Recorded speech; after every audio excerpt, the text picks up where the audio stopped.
Uma coprodução Sanhoar Produções e Sistema Diário PB de Comunicação, direto do Home Studio, no Rio de Janeiro, linkado aos estúdios João de Deus, na Grande João Pessoa. Programa Rifando a Bola, o programa que junta tudo que o povo gosta: resenha, futebol, palpites e aposta. Apresentação de João Jales e comentários de Emanuel Reis, Matheus de Júlio e Diogo Coelho. Bom dia, boa tarde, boa noite, salve, salve, meu querido, minha querida ouvinte, meu Brasil brasileiro. Aqui quem fala é João Jales e este é o Rifando a Bola, transmitido pela Rádio Diário PB, através do site radio.diariopb.com.br ou ainda pelo aplicativo da Rádio Diário PB, disponível para Android e iOS. Somos também retransmitidos nas ondas dos nossos parceiros de mídia livre, espalhados por todo o Brasil, além do agregador de podcasts de sua preferência. Estamos lá no RádioTube, no Anchor, no Spotify, no Deezer, no Google Podcasts, no Apple Podcasts. Aqui comigo eu conto com os comentários dos meus queridos Emanuel Reis, seu, nosso boy dos bets, e a nossa enciclopédia carioca, o nosso querido Diogo Coelho. Bom dia, boa tarde, boa noite, Diogão. Bom dia, boa tarde, boa noite, companheiros da mesa, queridos ouvintes. Estamos chegando aí nessa quarta-feira de cinzas pandêmica, né? E ao contrário de nós, quem fez o carnaval nesse ano foi o Bloco do Brasileirão, que desfilou pelo Brasil com muita dose de emoção e polêmicas aí, fazendo bagunça e tumultuando ainda mais esse campeonato imprevisível, né? Inflamando o debate sobre a sobriedade do VAR, que descalibrou nesse domingo de carnaval e não foi trabalhar. Pode isso, Arnaldo? Olha. Tá tudo calibrado aí, Jales? Cara, como é que ficou essa calibração aí do VAR? Bom dia, boa tarde, boa noite, meu querido boy dos bets, Emanuel Reis. Fala, galera, fala Jales, fala Diogo, Sérgio aí no estúdio, Matheus também não pôde vir agora. E aí, todo esse discurso de Diogo, né, para falar de um episódio polêmico que aconteceu também no jogo entre o Flamengo e o Corinthians, né? E aí a gente teve aquele gol ilegal, né? Foi um gol ilegal. Gabigol estava... todo mundo sabe. Já começa a polêmica no Rifando a Bola. Um beijo aí, galera. Vamos seguir aí o programa e vamos ver como a gente vai destrinchar essas ideias, né? Meu querido ouvinte, minha querida ouvinte, o Rifando a Bola hoje vem recheado de polêmica, já deu para notar, né? A gente já começa com as saudações iniciais, já com polêmica aí envolvendo. Vamos puxar logo, então, os nossos assuntos da edição de hoje, enquanto o nosso querido Matheus de Júlio, o sinal de vida aí do nosso... o nosso retardatário aí, ele vai aparecer logo, a gente fala com ele. Então vamos aos assuntos desta edição do Rifando a Bola. Vamos começar então pelo nosso highlights, né? Vai, solta a vinhetinha, Serjão. Highlights. Cara, vamos agora para os nossos highlights aí, os melhores momentos da semana que a gente separou em 2 blocos. Primeiro, vamos falar de rodada decisiva no Brasileirão. Esses resultados aí que foram primordiais para a gente ter aí uma clareza de quem continua na disputa do título e quem realmente aí já está mais próximo do rebaixamento. 3 jogos foram chave para isso, né? O Grêmio perdeu para o São Paulo lá na Arena do Grêmio, em Porto Alegre, por 2-1. O Inter venceu o Vasco em São Januário por 2-0 e o Flamengo bateu o Corinthians num jogo disputadíssimo, 2-1 para o Rubro Negro no Maracanã. Cara, complicado esse negócio aí. Meu querido Emanuel Reis, o que é que você tem para comentar desses placares dessa reta final de Brasileirão? Brasileirão se acabando, né? Como diz o doido. E aí a gente tem mais um possível candidato a pegar na taça. Tudo bem que é uma chance muito remota, né? Mas com essa virada, foi de virada, 2-1 do São Paulo, inclusive um gol do Luciano. Com essa virada aí o São Paulo pode sonhar, mas é aquele sonho bem distante, quase o top. 1%, né? 1%. Isso. Tem que torcer por um empate no próximo jogo entre o Inter e o Flamengo, né? Não pode ter ganhador desse jogo aí. E ainda tem que torcer para um dos dois. Um dos dois vai jogar com ele, é o Internacional, né? No final. É Inter e São Paulo, né? E o outro... Inter e Corinthians. Então, enfim, tem que perder. Ele tem que torcer para os dois perderem e os dois empatarem no confronto direto. E ele ganhar do Palmeiras, que é uma missão bem facinha que tem também. E aí, passando aí para esse jogo do Inter sobre o Vasco, 2-0, né? Um emblema desse jogo foi Germancano perder um pênalti, né? E o Vasco aí no Z4. Eu apostei que o Vasco, um tio meu que é vascaíno, que o Vasco ia cair esse ano. Mantenho a minha aposta, ainda acho que cai. O Flamengo 2-1 no Corinthians, né? Num jogo polêmico demais e que deveria ter acabado 1-1 se não fosse a interferência direta do VAR, né? A gente sabe que um dos maiores escândalos da arbitragem brasileira é aquela torcida Flapi, né? Do Flamengo, que é um monte de árbitro que já se declarou torcedor do Flamengo. Isso aí pra mim é um absurdo. E aí naquele lance lá do Arrascaeta, se eu não me engano, com o Gabigol, todo mundo viu, a imagem mostrou, né? O VAR traçou as linhas ali de maneira equivocada, na minha opinião, mas, enfim, quem sou eu, né? Não sou ninguém pra falar nada. E aí acabou com esse placar aí, e isso interferiu também na seleção da semana, e quando chegar lá eu vou falar um pouco mais disso. Cara, muitas polêmicas aí. Hoje as polêmicas são dosadas, né? A gente estendeu as polêmicas ao longo de todos os quadros. O 35º episódio do nosso programa Rifando a Bola tá caprichado. Meu querido Diogo Coelho, o que é que você tem para comentar aí dessa trinca de jogos que foi fundamental para definir aí as chances de título aí de cada um dos postulantes a campeão do Brasileirão? Para começar discordando aí do nosso querido Boy dos Bets, e para mim não foi um jogo polêmico, Flamengo e Corinthians, o VAR atuou muito bem nas duas linhas que ele traçou ali, dava para ver claramente que não estava impedido. E a maior polêmica do apito também não tem nada desse flapito aí não que você falou. A maior polêmica do apito foi a máfia do apito em 2005. E teve que voltar 11 jogos e o Corinthians foi campeão lá, né? Mas depois a gente fala sobre isso. Sobre o jogo, eu acho que o Flamengo jogou bem, dominou quase o jogo todo, né? Em 20 minutos já estava 1-0 com bola no travessão. Sofreu um gol aí na primeira jogada de ataque do Corinthians, mas manteve o controle e saiu com a vitória no oportunismo do Gabigol ali em posição legal. Não é o Flávio de Jesus, mas acredito que está jogando o suficiente para buscar esse título aí, né?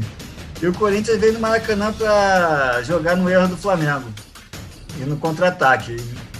E aí, na competência dos atacantes, fez esse gol, mas foi a única chance que o Corinthians teve e possibilitou a equipe de voltar à estratégia inicial do Mancini, né, que se manteve ali atrás esperando os erros do Flamengo, porém não atacou muito e não chegou muito no gol do Neneca.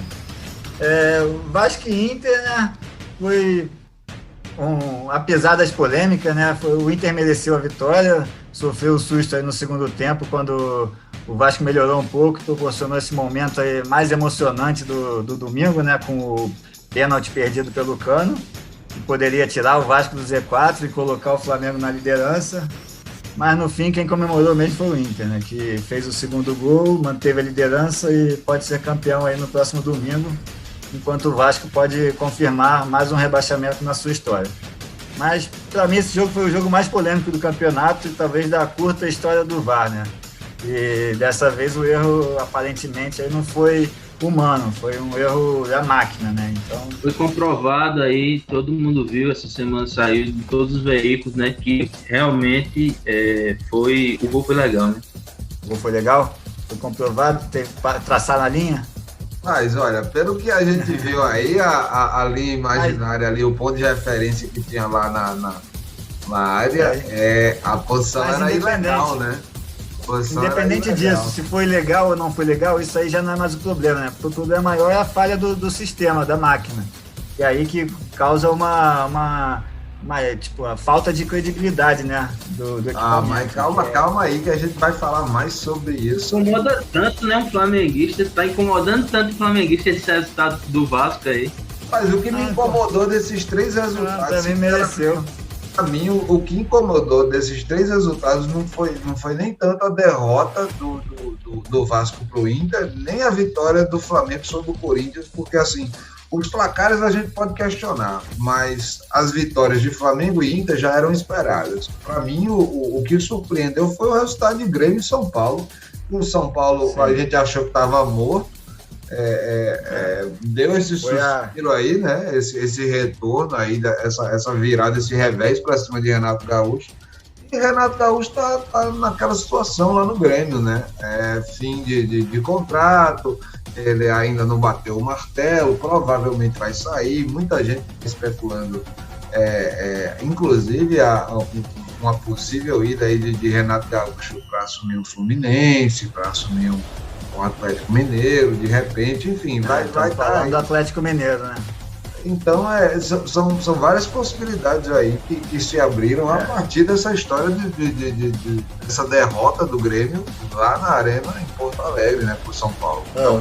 O São Paulo surpreendeu mesmo, né? Conseguiu a primeira vitória em 2021. O São Paulo não tinha ganho até agora, em 2021 foi a primeira vitória do São Paulo. E aí manteve esse 1% de chance de título, né? Mas 99% de ilusão. Não, mas olha lá, mas alto lá, Diogo, imagina só, o Grêmio é finalista da Copa do Brasil, amigo. O Grêmio é finalista da Copa do Brasil, o São Paulo ganhou do Grêmio, e o São Paulo tem um jogo contra o Palmeiras, eu queria muito o Matheus de Júlio nesse momento aqui agora. E o São Paulo vai e ganha do Grêmio, e por acaso, pelo destino, por ironia do destino, ele vence do Palmeiras. O problema o que justifica no futebol brasileiro, né? O São Paulo não só depende dele, né? Mais uma emoção para esse campeonato doido que estamos vivendo aí, né? Emoção, eu quero ver você falar de emoções nessa Champions League, cara. Vamos pro segundo bloco agora desse highlight. A segunda parte dela é Champions League. Primeiro vamos falar daquele feijão com arroz, nada muito longe do esperado, né? Que foi a vitória do Liverpool em cima do meu RB Leipzig. Infelizmente não deu. A defesa do RB Leipzig não estava bem nesse jogo. O Liverpool ganhou, né? 2-0, gols de Salah e Mané. E a sapatada do PSG em cima do Barcelona de Messi. 4-1 PSG, 3 gols de Mbappé, né, gente? O que é que vocês têm para me falar aí, Diogo Coelho? Primeiro sobre o Liverpool e RB Leipzig, o RB até fez uma boa partida, né? Quase abriu o placar algumas vezes, obrigou o Alisson a fazer boas defesas, né? Mas sofreu aí com os próprios erros e facilitou a vida do Liverpool. E que encaminha a vaga aí para as quartas de final, né? Com o gol do Salah e Mané nos erros da zaga do Leipzig. Mas eu acredito que o RB bateu a meta da empresa, né? Chegou bem longe aí na Champions e está bem posicionado na Europa. Já o Barça sofreu, né? Mais uma goleada aí na Champions. Começou o jogo até bem, mas sem muita criatividade, com o Messi sobrecarregado, sendo uma estrela solitária desse time, né? Enquanto o PSG jogou muito bem. Aproveitou as deficiências defensivas do time catalão e com o Mbappé iluminado, né? Numa noite fazendo aí hat-trick, 3 gols, levando a bola para casa. E é isso, o Barça, né, tá vivendo, acho que o fim da era dourada, né? Que começou ali com o Ronaldinho Gaúcho em 2004, o Eto'o, o Deco, o Chaves, e agora amarga aí mais um vexame na Champions League, e isso tudo com um dos melhores jogadores de todos os tempos em campo, né? Vergonhoso realmente, né, cara? Vergonhoso a gente se despedir de um Messi no Barcelona num momento tão ruim do clube.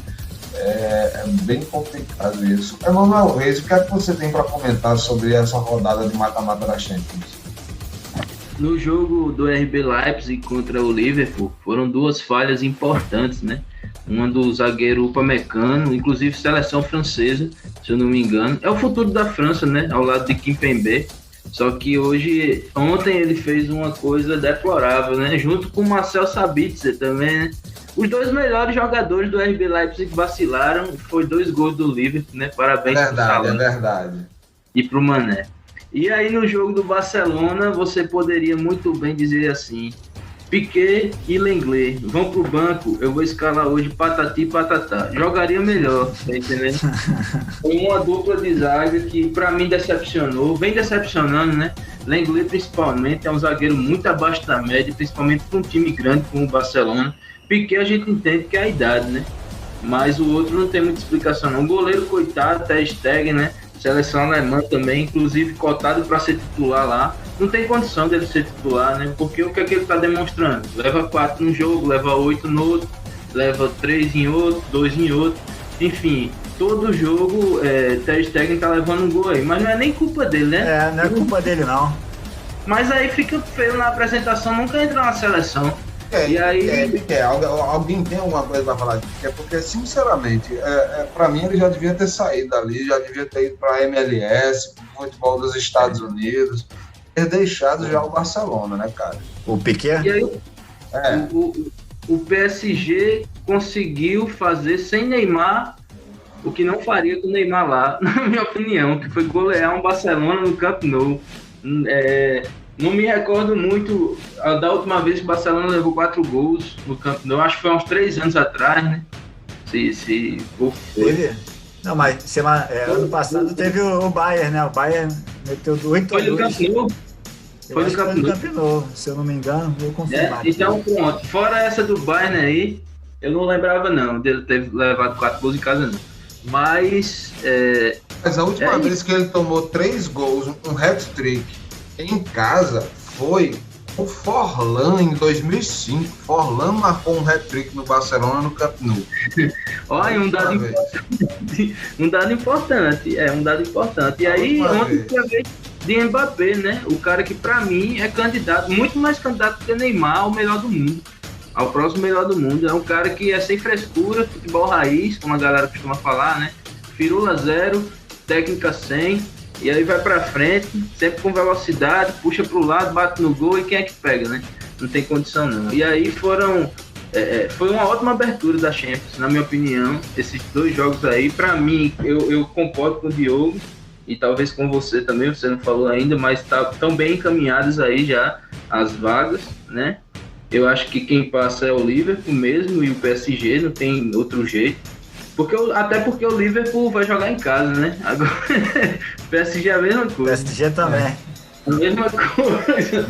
Mas o Liverpool é mais emblemático, né? Isso de jogar em casa é mais emblemático, né? Jogar lá. É isso. Eu também acho, cara, que já tá dado aí, os 2 que vão passar, vai ser o PSG e o Liverpool, os 2 vão jogar em casa, vão jogar na vantagem. Os placares favoráveis estão com as equipes melhores, em melhores momentos também. Então, cara, isso aí, esse primeiro jogo que a gente viu ontem foi só um aperitivo do que tá ainda para rolar aí nessa Champions. Só o detalhe que com esse futebol aí pandêmico, né, não temos torcida nos estádios, então casa e fora de casa não tem influenciado tanto quanto influenciava antigamente com a torcida, né? Mas mesmo assim eu acho que vão passar. Mas olha, eu quero saber quem levou o jogo do Leipzig para Eu quero saber de onde partiu a ideia para levar o jogo do RB Leipzig para a Hungria, minha gente. Era muito fácil ser levado para a Áustria, para a casa do irmão lá, para o RB Salzburg, não? Eu acho que assim, que não faz tanta diferença como se tivesse torcida, mas ainda faz alguma diferença, né? Por causa disso, né? Por causa da representação no campo mesmo, né? Conhece o seu gramado, conhece o seu campo, tem o DJ ali que bota só da torcida local, bota o hino do time, tem um monte de coisa, né? Um monte de efeito e tem assim, o conhecimento do seu local, eu acho que é o mais importante aí, nesse caso. Conhecimento do gramado. Sim, mas o principal é que a torcida não tá lá, né?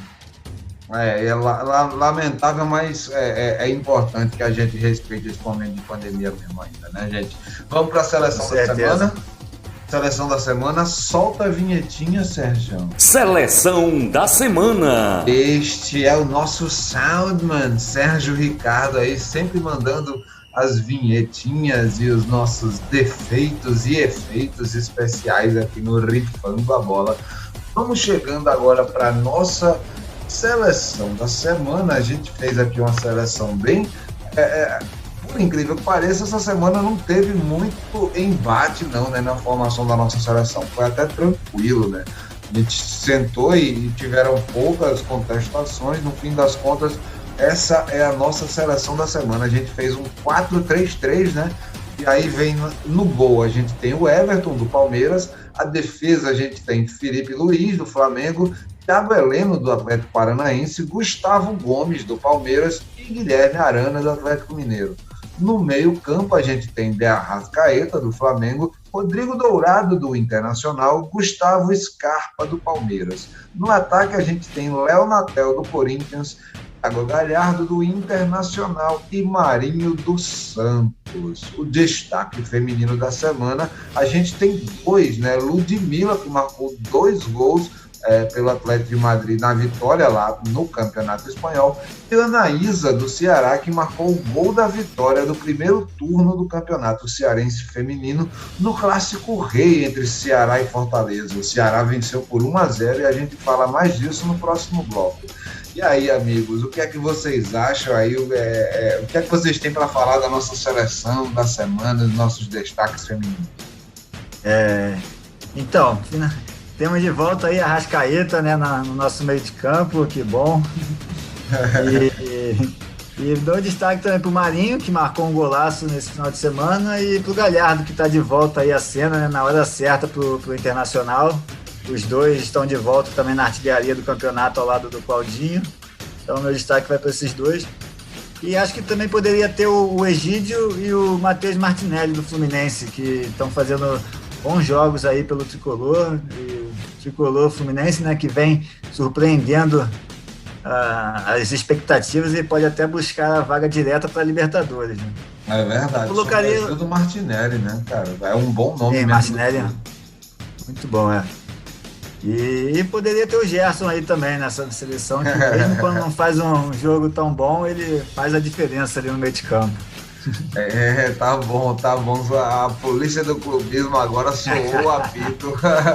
Meu querido Emanuel Reis, comentários sobre a nossa seleção da semana e os nossos destaques femininos? Pois é, a seleção da semana aí, beleza, o goleiro, concordei com parte da defesa. Eu não entendo qual o contrato que o Felipe Luiz... Quanto é que o Felipe Luiz dá a vocês, hein? Nem tentarem botar o nome dele na seleção. Porque eu não entendo isso, né? Eu trocaria a Arrascaeta por Arauz, tá certo? Se o jogo tivesse sido outro, eu trocaria a Arrascaeta. Agora sim a polícia do clubismo chegou aí. Não, deixa a Arrascaeta aí porque eles ganharam, né? Mesmo com interferência. E aí, Léo Natel, né? Jogou muito, né? Jogou muito, realmente. O homem do gol do Corinthians jogou muito. Galhardo também voltando a marcar, né? E Marinho sempre voltando agora, né? Daquele dissabor que ele teve com a bola desde a final da Libertadores. Teve até contundido, não foi? Voltou agora, tá meio por ali e tal. Enfim, falar dos destaques femininos agora. Ludmilla nos surpreendendo um total de 0 pessoas, né? Fazendo ótimas partidas lá pelo Espanhol. E aí, cada dia mais ela vai se confirmando ali por uma briga no ataque da seleção, né? Ela era reserva absoluta, né?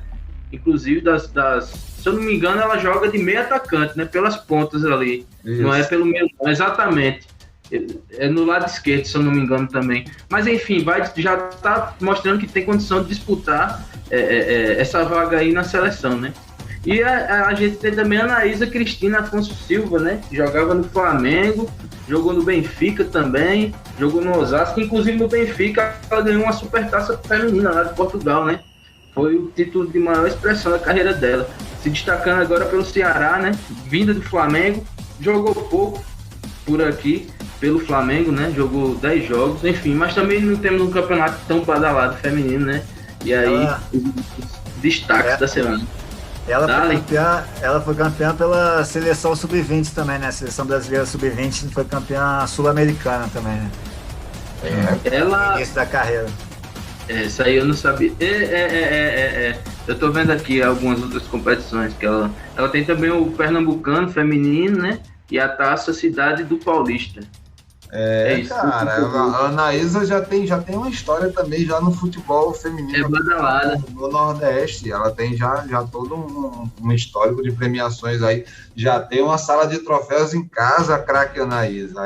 Pessoal, a gente vai finalizar agora o nosso primeiro bloco do Rifando a Bola. Daqui a pouquinho a gente volta com o segundo bloco, falando inclusive do porquê da Anaísa foi eleita aí nosso destaque da semana no feminino. Beleza, gente? Fiquem por aí que daqui a pouquinho a gente volta. Já. Elevador descendo com o Vasco.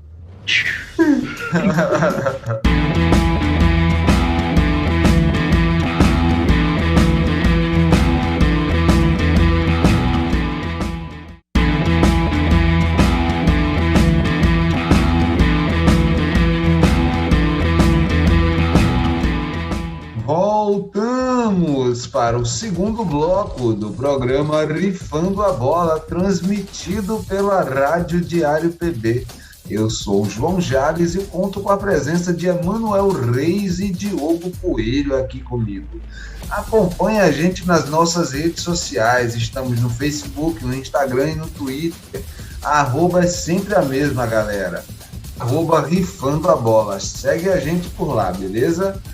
Agora vamos chegando no Mulherada Futebol Clube. Solta a vinhetinha, Sérgio. Mulherada Futebol Clube. No Mulherada Futebol Clube, o momento das notícias do futebol feminino, né? E aí a gente já começa com o Ceará conquistando o primeiro turno do Campeonato Cearense Feminino, com a vitória de 1-0 em jogo disputadíssimo contra o Fortaleza, o clássico rei, no caso, o clássico das rainhas, né? E aí, galera, América Mineiro fez um pacotão de contratações para a temporada 2021, trouxe aí Carol Mineiro, Dilene e Kailane, e também foram definidas as 16 equipes participantes da Libertadores Feminina de 2020. E aí, pessoal, o que é que vocês têm para me falar? Diogo Coelho. Parabenizar o Ceará, né? Que foi campeão aí em cima do Fortaleza com o gol da Anaísa. Ceará campeão do primeiro turno do campeonato cearense, com 100% de aproveitamento. Foram 4 jogos, 4 vitórias, 11 gols feitos e apenas 2 gols sofridos. E foi campeão aí com um golaço da Anaísa, que recebeu o lançamento de Valesca, deu caneta na zagueira, tirou a goleira e partiu para o abraço. Um belo gol, parabéns aí ao Ceará. No mercado da bola feminina, né, tá agitado aí com essas contratações do América, depois das boas contratações do Santos, como falamos no último programa.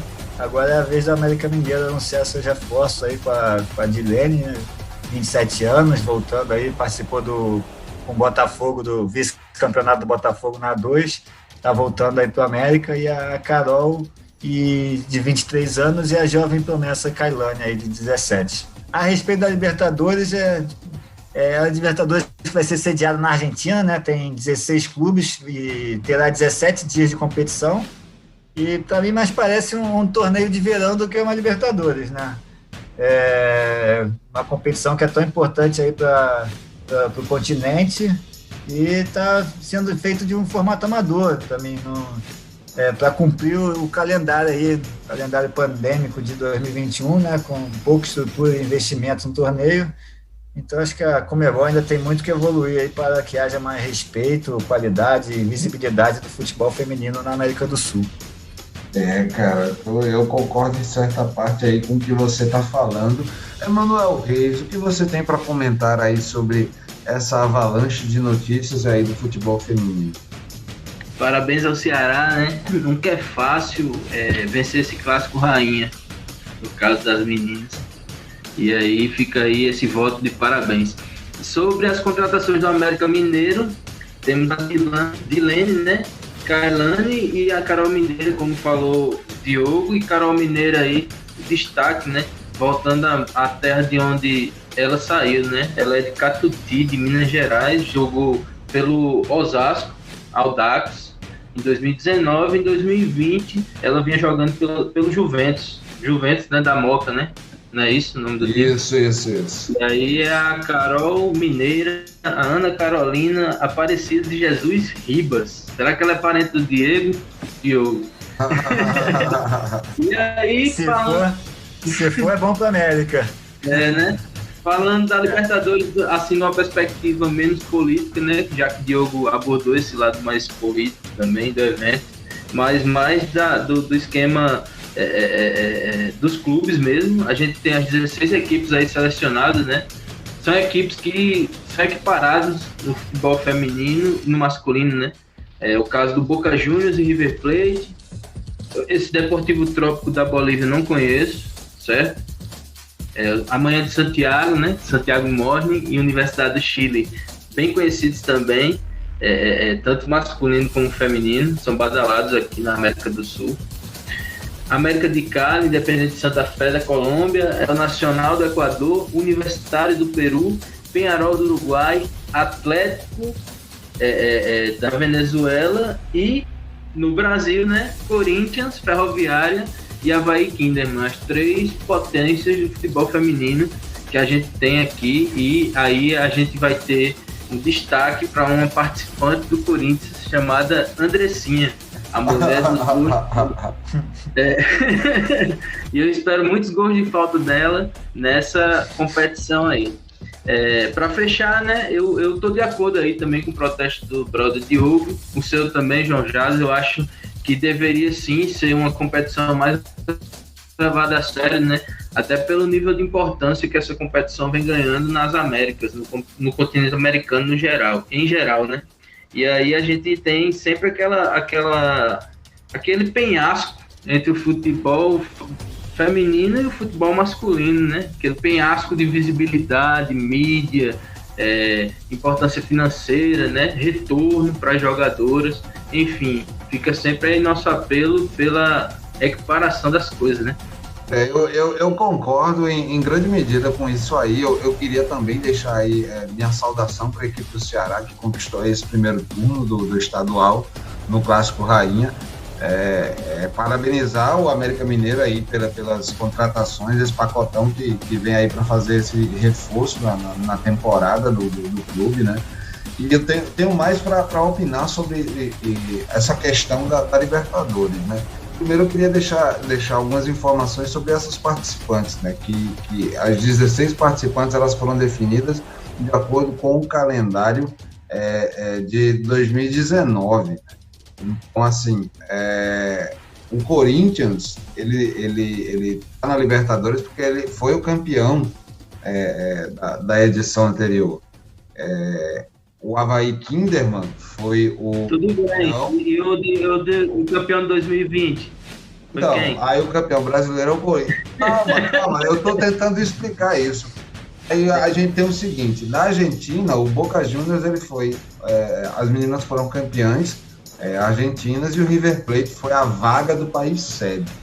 Venceu o torneio de disputa interna na Argentina para as equipes que tinham a vaga de país sede, no caso a Argentina, que vai sediar entre 5 e 21 de março. A gente tem o Deportivo Trópico, que são as campeãs bolivianas. O Santiago Morning e a Universidade do Chile, eles passaram por caminhos diferentes. O Santiago Morning, ele foi campeão chileno, e a Universidade do Chile, ele chegou através dos playoffs, que tem a pré-Libertadores feminina também, pessoal. Então, era o último time, a última equipe que faltava aí para se juntar às outras 15 já definidas. Era a Universidade do Chile, que garantiu sua vaga no playoff. A América de Cali e Independiente de Santa Fé foram respectivamente campeãs e vice-campeãs colombianas. O El Nacional são as campeãs equatorianas, o Universitário são as campeãs peruanas, o Peñarol, né, do Uruguai, o Atlético Sporting Clube da Venezuela, e aí as nossas representantes, Corinthians, Ferroviária e Avaí. O Corinthians por ter sido campeão da Libertadores e o Ferroviário por ter sido campeão brasileiro de 2020 e o Avaí Kinderman, vice-campeão brasileiro de 2019, desculpa. E o Avaí Kinderman. Então, é isso.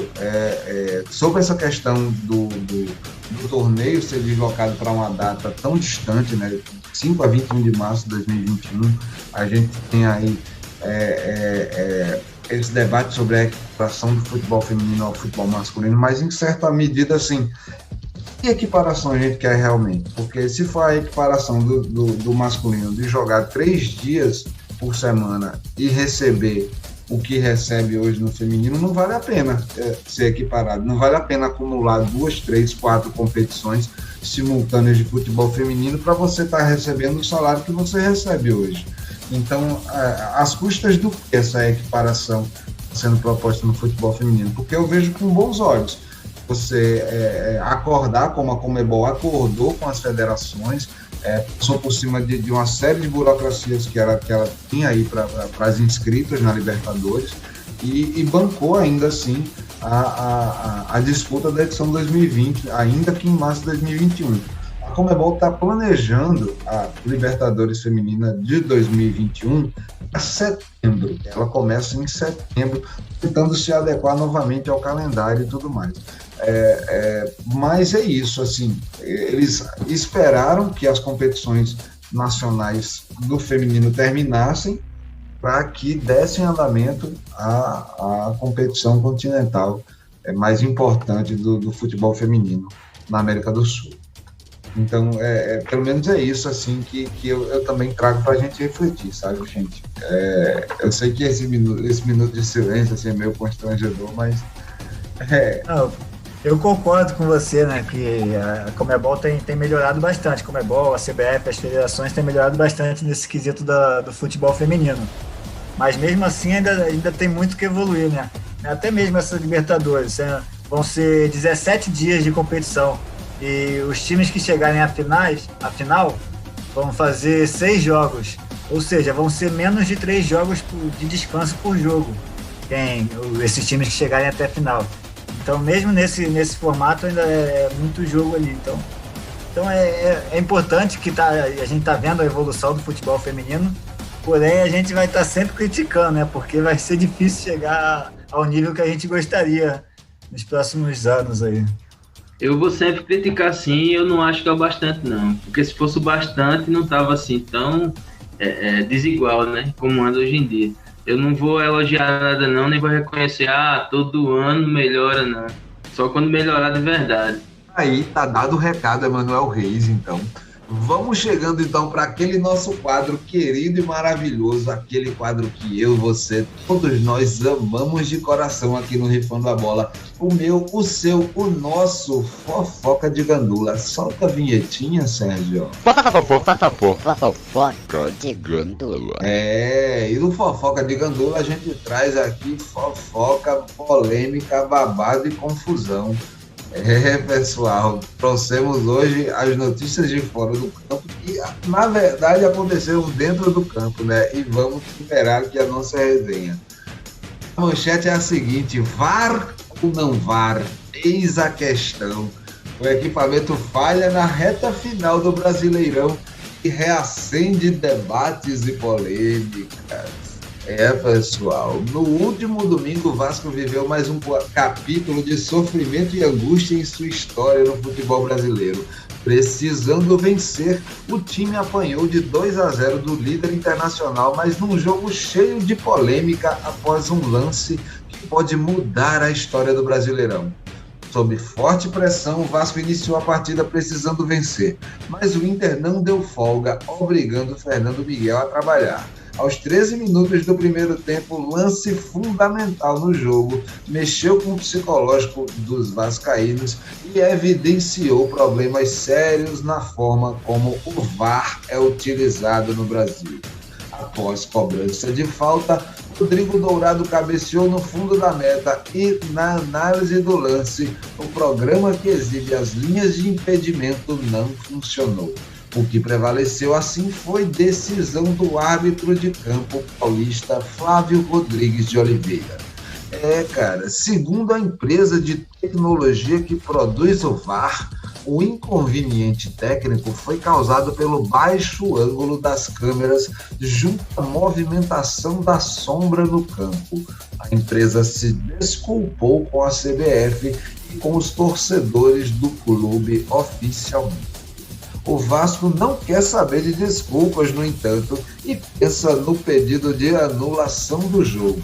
Segundo o primeiro vice-presidente do clube, Carlos Alberto Osório, o jurídico do Vasco analisou a situação que logo aconteceu e vai anexar o documento na súmula do jogo, além de solicitar formalmente à CBF a anulação da partida. Foi um erro de direito, uma falha crucial no equipamento que interferiu diretamente no resultado. Foi um prejuízo flagrante ao nosso clube, disse Osório. Pessoal, a imprensa esportiva reacendeu o debate e nós não ficamos de fora. Brasileirão com VAR ou sem VAR, bancada? Lembrando também que a gente teve aquele problema do jogo do Flamengo aí, né? Manuel Reis, o que é que você tem para comentar sobre isso? Não, tá desculpado, né? Pedir desculpa, tá desculpado. O que eu só posso desculpar, falar em nome dos vascaínos. Não, mas falando sério agora, é ridículo, né? A reclamação do Vasco é ridículo, como se fosse mudar alguma coisa, né? Mesmo que tivesse sido erro, mas não foi erro, né? Realmente, de outro ângulo, pôde-se constatar que a posição era legal. Já saiu em toda a mídia. Quem não tiver preguiça, é só jogar no Google aí. Outro ângulo, posição legal.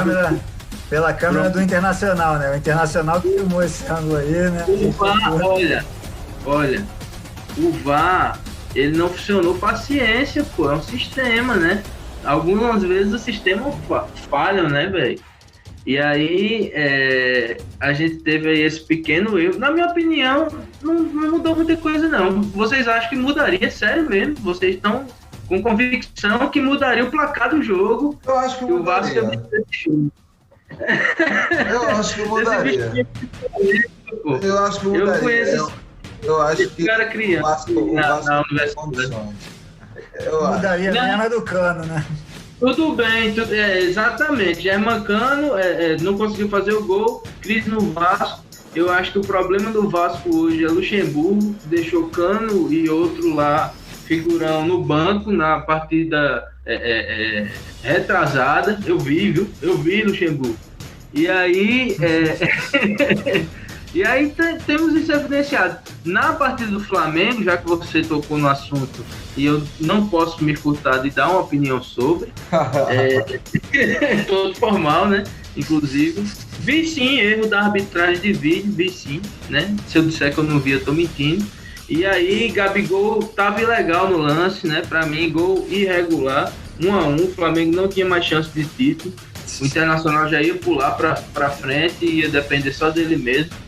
Eu acho que quando se trata do Flamengo poder erguer uma taça no Brasileirão, a mídia toda se posiciona a favor do Flamengo, de toda forma. A gente teve os dirigentes gritando, foi gol, Rafael. Rafael, pode isso agora. Foi não gol. Pode gritar agora. Presidente, vice-presidente do Flamengo, foi gol pro árbitro assim, fulano. Rafael Trace, o nome do árbitro, Rafael Trace. Aí o cara ficou, foi gol, Rafael, tratando com intimidade. E foi mesmo, né? Estava certo ele, foi gol. A linha aí, você viu a linha calibrada, junto com a linha da pequena área, você consegue ver perfeitamente o Gabigol atrás da linha da bola. Eu acho que as duas posições estavam ilegais. Para mim, nem o gol de Gabriel, nem tampouco o gol que saiu dos pés aí do Internacional, não valeram, cara. Pra mim não rolou. Pra mim, eu já acho o contrário. Pra mim, os dois gols foram legais. E a Manuel acha que um gol foi legal e o outro não, né? Exatamente. Não, o Emanuel não pode dar palpite sobre do Flamengo. Não. Posso? Não, o time dele tava jogando. Tá mais pra chuva do que palpite isso aí. Eu tinha um cavalo nessa corrida. Realmente. é choro de corintiano. Não é choro não. Não é choro não, porque o certo é certo, né? Mas, pessoal, vocês acham que hoje, no futebol brasileiro, o VAR tem dado certo, essa experiência que a gente tem tido com o VAR? Porque muita gente, eu não sei se vocês perceberam isso, mas essa temporada do Brasileirão, muitos clubes reclamaram ostensivamente do VAR, né? A gente teve um momento do campeonato que o Santos reclamou, o Marinho reclamou, teve um determinado momento do campeonato que o Bahia reclamou do VAR. Então, assim, é uma coisa tão recorrente que é preciso a gente sempre colocar em avaliação, né? Todos os times, né, que sofreram aí, foram prejudicados de alguma forma pelo VAR, reclamam, né? E é isso, o problema é esse, eles só reclamam quando são eles os prejudicados. Agora, quando os outros são prejudicados, eles não estão nem aí. Então, aí fica 2 pesos, 2 medidas e cada um olha para o seu próprio umbigo, né? Isso eu tô morrendo de rir aqui. Eu tô morrendo de rir aqui. O flamenguista falando isso, né? É engraçado demais como o mundo gira. E aí, eu acho que o VAR, de certa forma, não prejudicou, né? Vou concordar aí com o meu amigo flamenguista. Eu acho que o VAR veio aí para corrigir algumas coisas que estavam erradas. Descobri, inclusive, que tinha VAR na 2ª divisão do Alemão de uma forma muito horrível, perdendo dinheiro com isso. E aí foi uma anulação de gol pelo VAR na 2ª divisão do Campeonato Alemão. E aí isso evidencia o quê? Todas as divisões do mundo estão querendo implementar o VAR e logo a gente vai ter um VAR na Série B. A Série B foi horrível desse ano.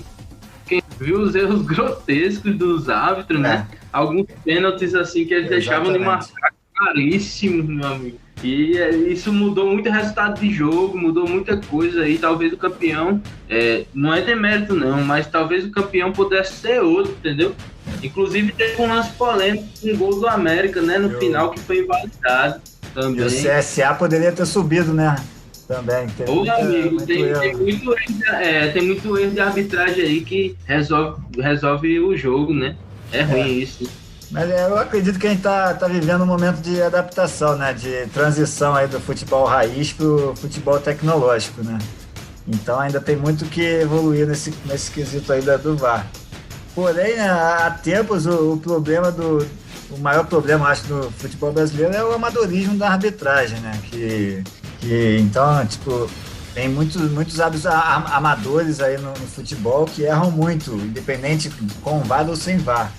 Então, para mim, o mais importante seria, mais importante que consertar a máquina, né, seria profissionalizar os nossos árbitros e também quem comanda essa máquina.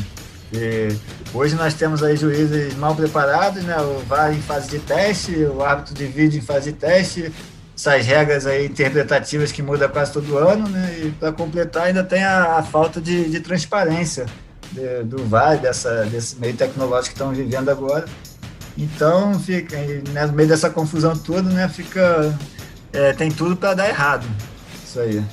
Eu queria também fazer uma reflexão sobre a implementação disso na Série B, né, e fazer um questionamento, porque a gente vê aí toda essa polêmica acontecendo na elite do futebol brasileiro. Vamos colocar na 2ª divisão.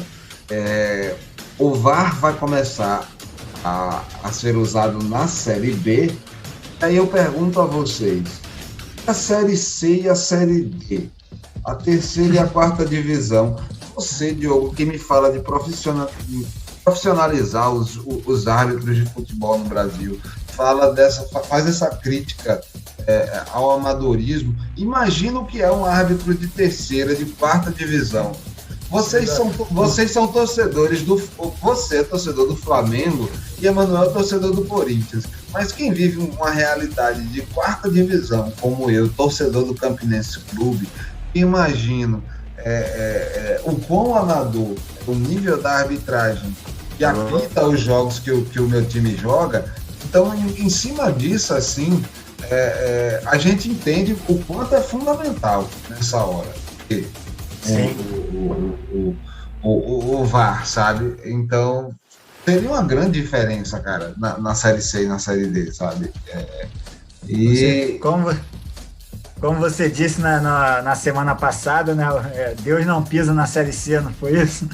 Não, são os nossos colegas do Baião de Dois aí, meus brothers, sou ouvinte dos caras, escuto toda semana. O Baião de Dois, o podcast, Deus não anda na Série C. E eu completo, né? E digo que nem o diabo anda na Série D, cara. É isso, e o profissionalismo da arbitragem vai ajudar muito também nessas séries, porque o VAR dificilmente vai chegar, até na B vai demorar para chegar. Na C e na D, então, acho que nunca. Então, o profissionalismo da arbitragem vai melhorar muito também para essas séries, que terão árbitros mais preparados aí para apitar. Manuel Reis, a Federação Paraibana de Futebol só tem um árbitro que é credenciado pela FIFA, que é o Wagner Hilwey. O que você imagina, além do Wagner Hilwey, qual é o outro árbitro de expressividade, por exemplo, que apita uma final de campeonato paraibano? Tá me tirando, né, velho? Eu não conheço muito a arbitragem daqui, não. Hilwey é conhecido, né, no Brasil, inclusive. Se eu não me engano, ele apita a Série A. Da Série A, inclusive, já vi partidas com ele. É um cara que é conhecido. Agora, assim, pra falar da arbitragem aqui do estado, velho, não conheço muita gente, não. Aliás, assim, a gente deveria até olhar mais, né, pra dentro do nosso estado, porque, assim, valorizar, né, começar a valorizar o futebol daqui. Mas, enfim, a gente tem que ter investimento também. Tem que ter investimento em mídia, até para colocar esse pessoal da arbitragem também em evidência, né, daqui do estado. Eu acho que a gente ainda não tem esse nível de expressividade, não. Mas você conhece aí quem apite nesse nível que você está falando aí? A Federação Paraibana, ela tem feito alguns cursos, algumas reciclagens com os árbitros do estado. Eu tinha visto, inclusive, algumas divulgações nas redes sociais da Federação Paraibana. Mas é uma coisa muito pontual, né? É uma coisa que é aquele trabalho apenas de reciclagem, né? Você não possui um intensivo, não existe uma formação, como o Diogo está colocando. Né? E seria interessante isso para o desenvolvimento do futebol brasileiro, uma formação em cima disso, né? Com certeza, assim como precisa da formação do técnico de futebol, como falamos no outro programa, da formação dos técnicos portugueses que vem estudando já há mais de 30 anos com um curso de excelência lá em Portugal. Os árbitros da Europa também têm um curso de excelência lá e tem essa formação muito melhor do que nós temos aqui, né? Então, a educação é essencial para que a gente possa evoluir principalmente nessa questão da arbitragem. Vocês falaram em arbitragem, vou chamar agora o Futipédia, né? Porque tem promessa aí de falar de arbitragem aí, né? Solta a vinhetinha, Sérgio. Futepédia. Galera, e agora no Futipédia a gente trouxe para vocês aqui o que foi que os nossos comentaristas, a nossa bancada preparou aqui para vocês, grandes erros de arbitragem na história do futebol, né? Aproveitando o ensejo aí do drama do Vasco, da polêmica do Flamengo, o VAR, trouxemos para esse Futipédia, né, algumas histórias sobre as maiores catástrofes da arbitragem na história do futebol. E o que é que a gente traz aí para o Futipédia? Quem começa aí? Diogo, Emanuel, qual de vocês? Bom, eu vou começar aqui falando dos erros históricos nas Copas do Mundo, né? O primeiro erro histórico ali é bem conhecido dos brasileiros, que aconteceu na vitória do Brasil sobre a Espanha na Copa de 62, por 2-1, quando o nosso craque Nilton Santos fez falta dentro da grande área, né? Mas deu um passe logo em seguida para frente para sair da área e ludibriar o árbitro, que não deu pênalti para alívio dos brasileiros e desespero dos espanhóis, né? É um erro bem, bem famoso que o brasileiro sempre mostra aí na televisão. Outro grande erro também foi na década de 60, na final da Copa de 1966, talvez o maior erro das Copas, né, que foi na final entre Inglaterra e Alemanha, que empatavam em 2-2 na prorrogação, quando o camisa 10 da Inglaterra chutou a bola que bateu no travessão, na linha do gol e saiu, mas o juiz validou o gol, achando que a bola tinha entrado, e a Inglaterra foi campeã, aí conquistando sua única conquista na história. E, coincidentemente ou não, 44 anos depois, na Copa de 2010, o erro mudou de lado, né? Nas oitavas de final, Inglaterra e Alemanha também se enfrentavam, e num chute do inglês também, a bola também bateu no travessão, só que dessa vez a bola bateu dentro do gol e saiu. E dessa vez o árbitro não deu gol e a Inglaterra foi eliminada da Copa. Nossa, esse episódio. Nos anos 80, tivemos o erro mais emblemático das Copas, né? Foi La Mano de Dios, que Maradona, que na Copa de 1986 fez o gol de mão também contra a Inglaterra, onde a Argentina ganhou de 2-1 na semifinal da Copa com os 2 gols do Maradona, e acho que os 2 gols mais famosos do Maradona na história, né? Que foi esse primeiro gol de mão na disputa com o goleiro, e o gol do século, que ele driblou mais de meio time da Inglaterra, partindo do seu próprio campo, driblou o goleiro e só não entrou com bola e tudo porque teve humildade em gol. E a mão de Maradona apareceu mais uma vez também na Copa de 1990. Isso acho que poucos sabem, né? Que em 1990 o Maradona estava na pequena área do seu time, né? E salvou um gol com a mão, um gol que seria da União Soviética. E acredito que todos esses lances seriam solucionáveis pelo VAR, né? Totalmente. No Brasil também temos erros históricos aí comentados até hoje, né, Manuel? Aí, Manuel. Mas os erros históricos do Brasil a gente vai deixar para o terceiro bloco, beleza, galera? A gente vai finalizar esse segundo bloco. Daqui a pouquinho a gente continua falando aí mais sobre esses erros históricos aí no nosso terceiro bloco do Rifando a Bola, beleza? Daqui a pouquinho, até já já.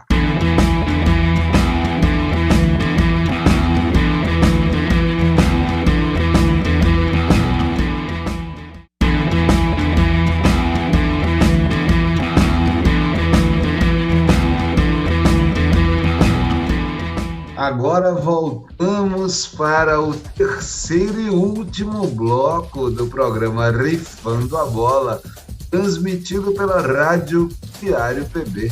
Eu sou o João Jales e conto com a presença dos meus queridos Emanuel Reis e Diogo Coelho. Ainda não baixou o aplicativo da Rádio Diário PB? Então faça o download do aplicativo no seu smartphone, porque ele está disponível para iOS e Android. Basta procurar na sua história. Agora é a hora do Se Liga na Dica. Ainda não, vamos ouvir ainda Emanuel Reis falando mais aí no nosso Futipédia sobre os grandes erros de arbitragem na história do futebol, né, Manuel? Sim, é só algumas curiosidades que eu vim trazer aqui do futebol brasileiro, né? Da arbitragem polêmica no futebol brasileiro. E aí o último a gente sabe qual foi, né? Foi esse fatídico 2-1 do Flamengo em cima do Corinthians. Mas eu não vou falar dele mais, não. Eu vou falar agora de erros clássicos, né? Assim, inclusive... Doeu essa derrota aí, né? Doeu. Erros que decidiram o campeonato, né? E o primeiro erro que decidiu o campeonato, na minha opinião, foi aquele jogo do Fluminense contra a Ponte Preta, né? Aquele jogo ali, para mim, foi emblemático e não decidiu, né? Mas ajudou o Fluminense a caminhar para o seu último campeonato brasileiro, que foi esse de 2012, né? Marcos Júnior na área, né? Puxando o René Júnior da Ponte Preta, e aí o árbitro inverteu a falta, né? Deu falta para René. E aí Marcos Júnior, parece que foi ele mesmo que bateu, se eu não me engano, né? E fez o 2-1 pro Fluminense. E aí outro erro de arbitragem também em 2012, quando o Náutico jogava a Série A, né? Fluminense 2-1 também no Náutico, né? Mais um lance aí do Fluminense. Aos 42 do segundo tempo, Kim foi deslocado na hora de chutar, né? E aí o juiz fingiu de cego, fez aquela velha Cátia cega, né? Passou, fez a egípcia, não falou nada pra ninguém, meu amigo. E aí tivemos um erro clássico, né? Naquele 3-2, também em 2012. 2012 foi um ano abençoado da arbitragem, viu? A arbitragem brasileira errou muito e dessa vez, não me fazendo de vítima, mas sendo torcedor de um dos times mais prejudicados pela arbitragem brasileira, que é o Corinthians, né? E aí o Santos... Não, E aí o Santos meteu 3-2 no Corinthians, né? foram três impedimentos. 3 jogadores estavam em posição de impedimento. O juiz fingiu que não viu, bandeira não deu nada. E aí fica difícil, né? E para pegar assim o último lance, um lance que eu acho curioso, que é conhecido, em desfavor do Corinthians, né? Dessa vez, que é conhecido como o último assalto a Fernandão. E aí foi 1-1 Corinthians Internacional em 2005. Foi aquele pênalti, né, que Fábio Costa, o goleiro, chegou assim, meteu a mão, pegou Tinga, né, pegou o corpo de Tinga, e aí o juiz ainda expulsou Tinga no final da jogada, né, deu simulação, e aí ficou 1-1 com ele, salve Fernando aí, em memória, né. Achei que você não ia falar desse lance, bom. Não, eu não poderia me importar também a falar de um lance polêmico envolvendo meu time, né? Senão eu estaria sendo clubista, e uma das primeiras regras do Rifando a Bola é tentar não ser clubista, né? Não é nem não ser, é tentar não ser. Não é isso aí? Não ser clubista quando tá falando sério, né? É isso, velho. E aí, a sirene do clubismo já começa a tocar aí. E aí a gente não sofre mais disso, né? Teoricamente, com essa vinda do VAR para cá. Mas aí o VAR ainda está em xeque, né? Como a gente mesmo está pregando nesse episódio aqui. Inclusive aí nos jogos do Flamengo, né? Vamos ficar mais atentos aí, né, VAR? Cara, vamos. E tivemos também nos anos 90 e 80, também tivemos 2 jogos históricos aí que ficaram marcados, que um foi a final do Brasileiro de 95, né? E o Botafogo foi campeão com aquele gol impedido do Túlio Maravilha, onde o Márcio Rezende de Freitas, que era o árbitro no jogo, errou em tudo, né? Onde teve 2 gols que estavam ilegais e ele validou os gols, e o gol que estava legal ele anulou. E uma outra história também, já que Emanuel falou do Corinthians, eu vou falar do Flamengo em 81, que é um jogo muito polêmico aí, que é Flamengo e Atlético Mineiro, né, pela Libertadores em 81, onde o José Roberto Wright expulsou 5 jogadores do Atlético, e a partida acabou antes do fim do primeiro tempo aí, com os atleticanos até hoje falando que foi roubo, e o José Roberto Wright falando que não foi, que eles chegaram para quebrar o time do Zico. Então são 2 lances aí que ficaram marcados na história também do futebol brasileiro. E o Wright não é flamenguista não, né? Não, né? Tá certo. Eu Márcio Rezende de Freitas, eu não é flamenguista. Márcio Rezende de Freitas, que era o mesmo árbitro do Corinthians e Inter em 2005. Ele assaltou o Santos em 95 e depois fez o mesmo com o Inter em 2005. Cara, hoje é comentarista aí, canal esportivo. Nosso querido Márcio Rezende de Freitas aí. Esses erros grotescos aí. Mas agora, já que o Rifando a Bola é aquele programa que junta tudo que o povo gosta, resenha, futebol, palpite e aposta, vamos falar de aposta agora? Vamos falar de Se Liga na Dica? Solta a vinhetinha, Sérgio. Se liga na dica. E no Se Liga na Dica de hoje, Emanuel Reis preparou aí aquele palpite certeiro, aquele bilhete premiado pra gente. Aí o que é que você traz, Emanuel Reis? Nosso boy dos bets. Tem que ter o apelido, né? O boy dos Fala aí, galera. Fala aí, bancada. E aí eu trago 4 confrontos hoje aqui pra gente fazer nossa fé aí, né? O primeiro é pela La Liga, né? Levante contra o Atlético de Madrid, e aí o Atlético de Madrid vai ganhar esse jogo porque quer se manter na liderança. O segundo é a França, a Ligue 1 da França, né? Olympique de Marseille contra Nice, e aí nesse jogo vai rolar mais de 1,5 gols, ou seja, de 2 gols para cima. Na Escócia, na Premiership, o Celtic recebe o Aberdeen em casa, né? O Aberdeen. E aí vai dar Celtic. E na Holanda, na Copa da Holanda, o Heerenveen recebe o Feyenoord.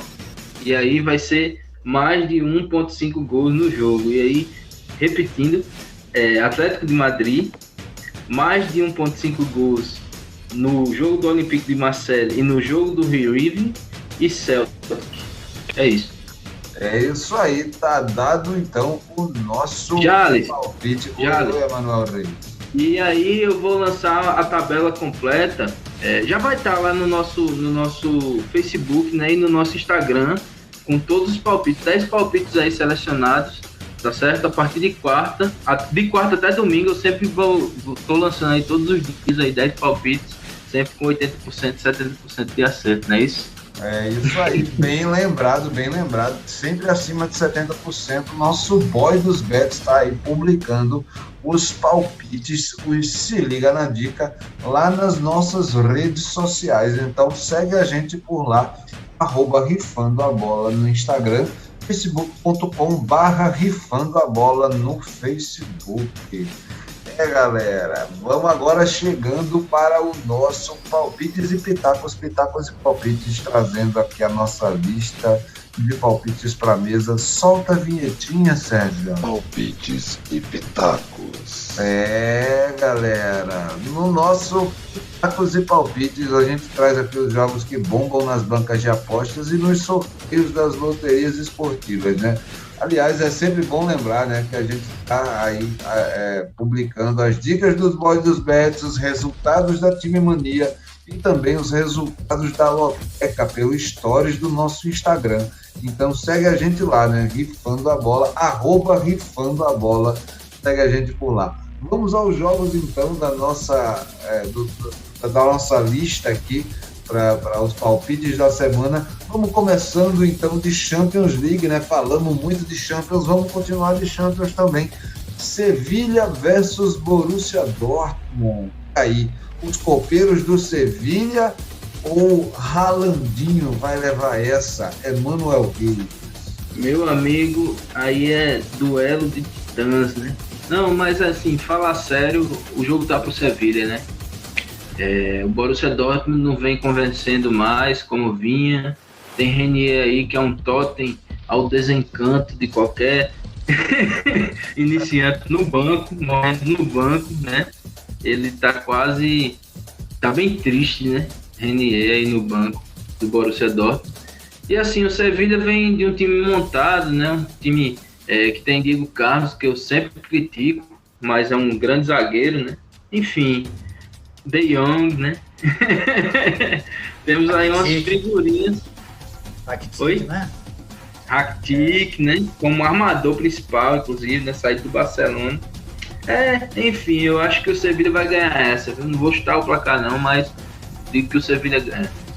Eu também acho que ele não vai ter para Haalandinho, não. Diogo Coelho.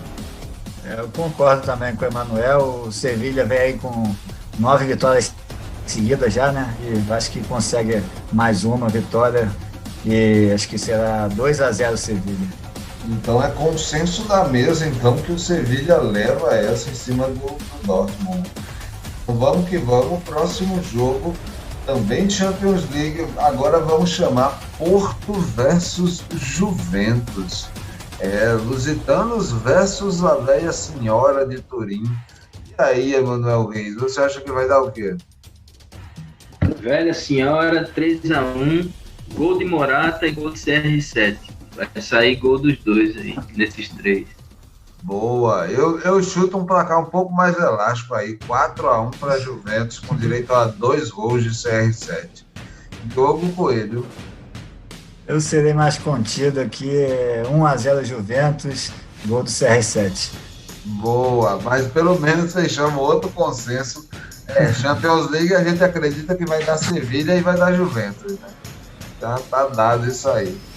Vamos então puxar o próximo jogo, Brasileirão, Santos versus Corinthians.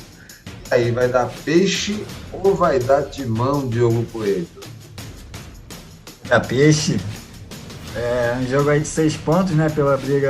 Na briga pela pré-Libertadores. E acredito que o Santos ganha aí com 2-1, com direito a 2 gols validado pelo VAR. Cara, boa. Sempre bom lembrar que o Santos foi bem prejudicado pelo VAR, né, cara? Emanuel Reis. O momento que o Santos vem passando não é fácil, né? É importante a gente falar disso também, de momento, né? Vamos falar de momento, né? E aí... E aí a gente tem um trabalho mais sólido no Corinthians, né? A gente vê isso aí com o Léo Natel, a apresentação de Arauz na última partida aí, né? Só a zaga do Corinthians que tá deixando a desejar, aquele palhaço tá pedindo 1 milhão para continuar no Corinthians, para mim já era para botar no primeiro avião para ir embora. E aí eu acredito na vitória do Timão, inclusive, vai ser um 2-0 aí pro Corinthians. Eu acho que Marinho não vai aparecer não nesse caso, tá entendendo? Porque quando é clássico, o Marinho foge, né? Olha, pois eu já acredito que o Marinho vai ser uma figura decisiva nesse jogo aí. Eu diria que o Corinthians vem num momento bom aí, se apresentou muito bem diante do Flamengo, apesar de ter perdido por 2-1. Mas, cara, o Santos... Perdeu pro VAR. Tá bom. O Santos tá num... Eu já acho que o Santos está num momento com uma temporada melhor, né? Então eu diria que o Santos consegue vencer aí o Corinthians 2-1. Vamos dividir a mesa aí, a maioria fica com o Santos e Emanuel com aquela pitada de clubismo vai de time. Próximo jogo, Wolves versus Leeds, Wolverhampton versus Leeds United, Premier League. Galera, campeonato inglês, Diogo Coelho. O Leeds vem aí com a bela história do El Louco Bielsa, que trouxe o time da segundona para a primeira, né? E vem fazendo um bom trabalho e acho que ganha do Wolverhampton, acho que dá 1-0 Leeds. Cara, jogo bem pesado aí, é um jogo complicado porque são duas equipes medianas. O Leeds se apresentou muito bem, fez um jogo de 6 gols com o Arsenal na última rodada. O Wolverhampton também não tem ficado por baixo, né? Tem feito uma temporada razoável. Temporada passada fez muito bem, apareceu inclusive na Champions League, né? Coisa que a gente não imaginava que fosse acontecer.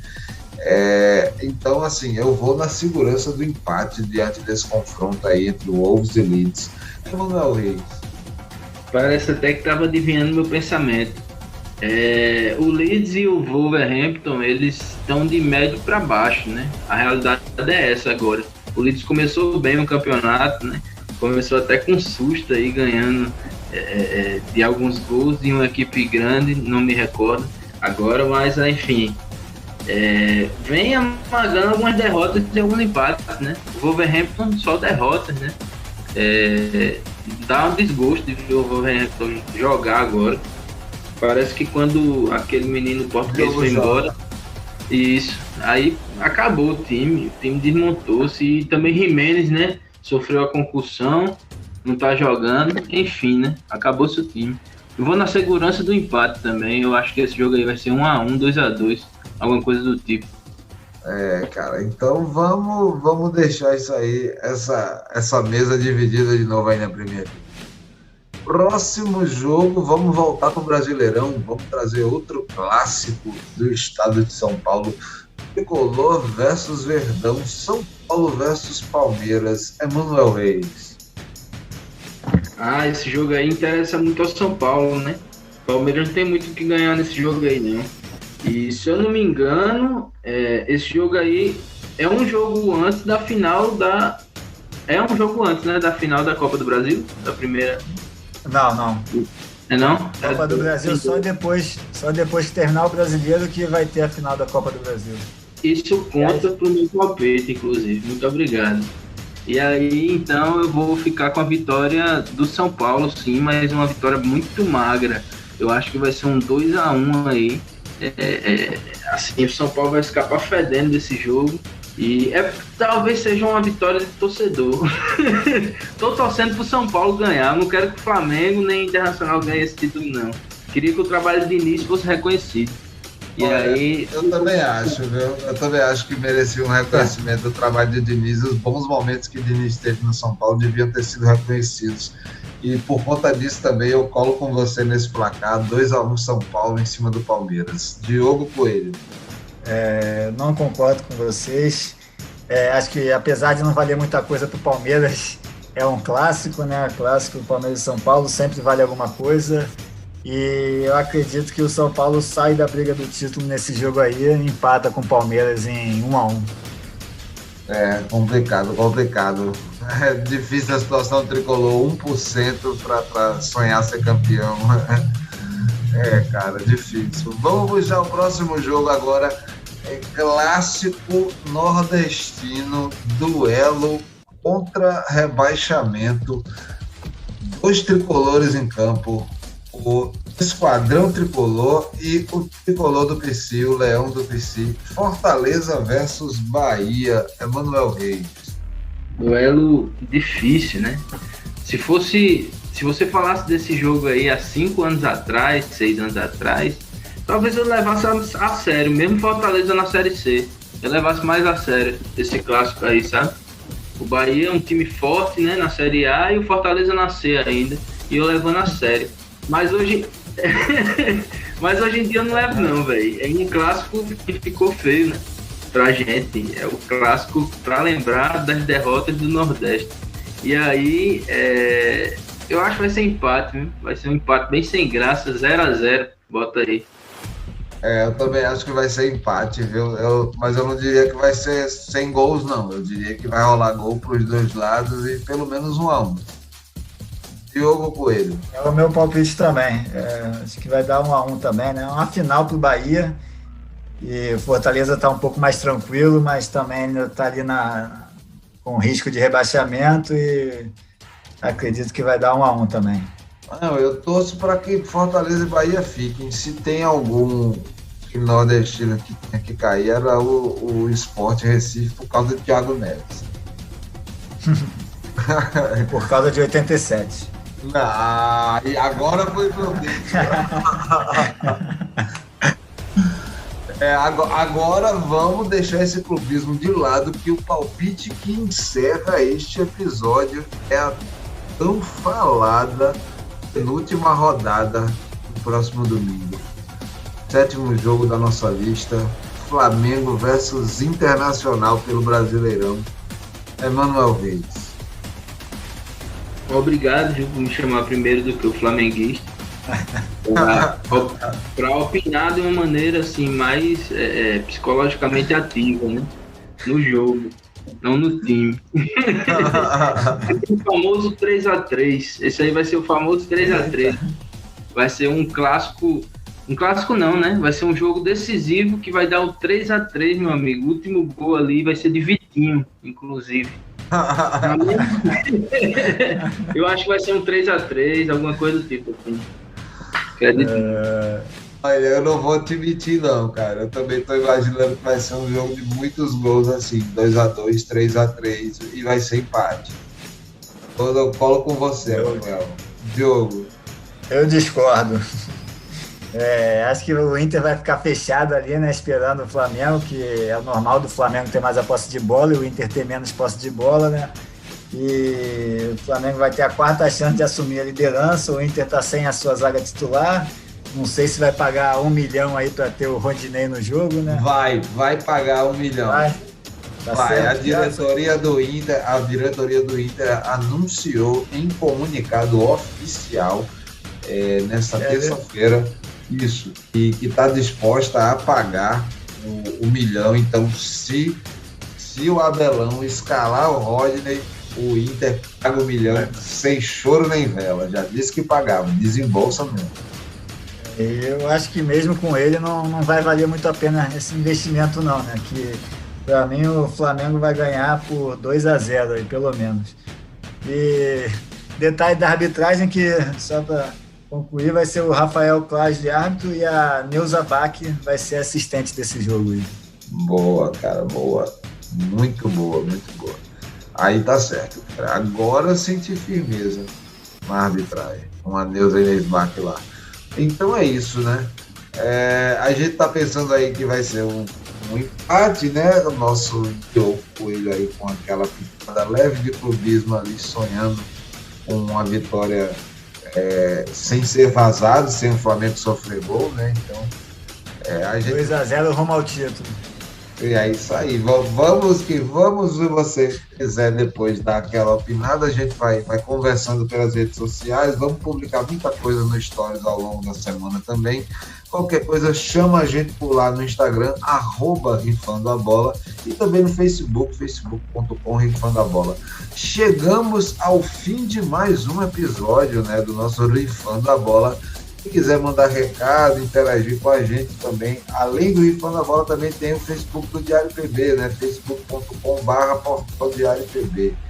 Então é isso. Gostaria de agradecer também a presença dos meus queridos colegas Emanuel Reis e Diogo Coelho. E também mandar um salve aí para o meu querido amigo William Diniz, o nosso ouvinte, nosso amigo, nosso brother que está buzinando nas redes sociais, falando aí, comentando sobre essa história do VAR e dizendo que o Vasco vai se agarrar a esta causa para tentar se segurar na primeira divisão, vai fazer de tudo para não cair. Tá dado o recado, Will. E também vamos levantando aí, mais uma vez, na ausência do nosso querido Matheus de Júlio, a campanha do nosso querido Bruno Carcará no Belo, né? Então, hashtag Carcará no Belo, vamos botando aí no Twitter, no Instagram, vamos apoiar o nosso craque aí do Real Madrid de Princesa Isabel. Beleza? Emanuel Reis, suas considerações finais. É Barcelona, bicho. É o Barcelona. De princesa, Não, queria agradecer, né? Como sempre, a gente sempre fala isso, né? Queria agradecer aí a bancada, a você, João Jales, a Diogo Coelho, a Sergião, a Matheus, que hoje não estava aqui, mas sempre tá por aí e sempre somando. E queria agradecer a galera que nos escuta, né? Tira aí um dedo de café, né? Pra tomar escutando o Rifando a Bola. Deixar aí um recado também, né? Pra Will aí, o Will chegando aí nos privados, né? Com uma mensagem assim, não, aquilo ali, o Vasco vai cair no jogo. E não vai cair, como é que ele falou? O Vasco vai cair no jogo e vai tentar não cair lá pela justiça, né? Enfim, é isso aí, Will. Vamos acreditando nisso. Vamos acreditando no tapete. Como é, Diogo? Vai fazer que nem o Fluminense do tapetão, né? O time carioca não cai, é isso? E os flamenguistas tudo doido aí. Valeu, galera. Até quarta que vem, né? É isso, um beijo pra todos. Diogo Coelho, meu querido, suas considerações finais. Bom, queria dar os parabéns, né, para a equipe do Palmas, que conquistou aí o tricampeonato tocantinense 3 semanas depois daquela tragédia aérea ali que vitimou 4 jogadores e o presidente do clube. Então, parabéns aí ao Palmas por essa conquista depois dessa tragédia. E parabenizar também os repórteres, que ontem, 16/2, né, 16 de fevereiro, foi dia do repórter. Então, parabenizar aí nossos colegas de profissão. E é isso. Obrigado a todos também. Boa semana e até quarta que vem. É isso aí, galerinha. Então a gente se encontra, meu querido ouvinte, minha querida ouvinte. Agradeço pela sua audiência, pela sua paciência e a gente se vê, se escuta na próxima semana por aqui pela Rádio Diário PB. Logo mais a gente vai estar disponível em formato de podcast. Valeu e tchau. Bora escutar a Rádio Barata.